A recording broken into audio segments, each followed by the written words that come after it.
আসসালামু আলাইকুম। তো আজকে আমরা শিখাবো আপনারা কিভাবে নর্মাল ফটোকে 4K 2K 8K বানাতে পারবেন।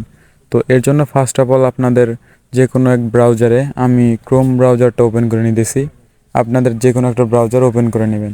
তো ক্রোম ব্রাউজারটা ওপেন করার পর আপনারা এখানে সার্চ দিবেন ক্রিয়া এআই, KREA AI।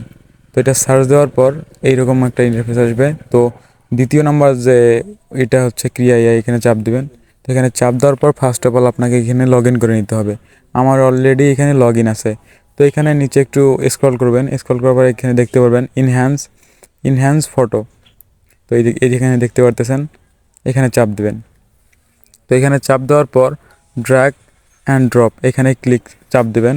তো এখানে চাপ দেওয়ার পর আপনার যে ফটোটাকে 4K বানাইতে চান বা 8K করতে চান সেটাকে দিবেন। তো এখানে দেওয়ার পর কিছুক্ষণ আর কি সময় নেবে। তো সময় নেওয়ার পর আমাদের এখানে ফটোটা আসবে। তো এখন আপনি নিচে অপশনগুলো যে আছে, আপনি কতকে করতে চান, 2K 4K 8K। তো আপনার যেটা ইচ্ছা আপনি সেটাতে চাপ দিবেন। তো আমি 8Kতে চাপ দিচ্ছি।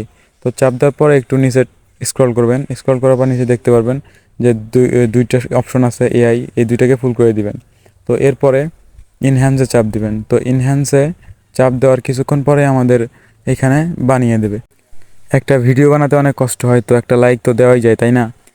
তো আমাদের ভিডিওটা 8K বানিয়ে দিয়েছে। তো এখানে যদি চাপ দেই দেখতে পারবেন যে এখানে আমাদের ভিডিওটা কত সুন্দর এডিটিং করে 8K বানিয়ে দিয়েছে। তো এখন এই ফটোটাকে ডাউনলোড করতে উপরে দেখতে পারবেন যে ডাউনলোড অপশন আছে, ওইখানে চাপ দিলে ফটোটা ডাউনলোড হয়ে যাবে। তো ভিডিওটা কেমন লাগলো, ভালো লাগলে অবশ্যই লাইক কমেন্ট করে পাশে থাকবেন। দেখা হবে পরের কোনো ভিডিওতে। ধন্যবাদ।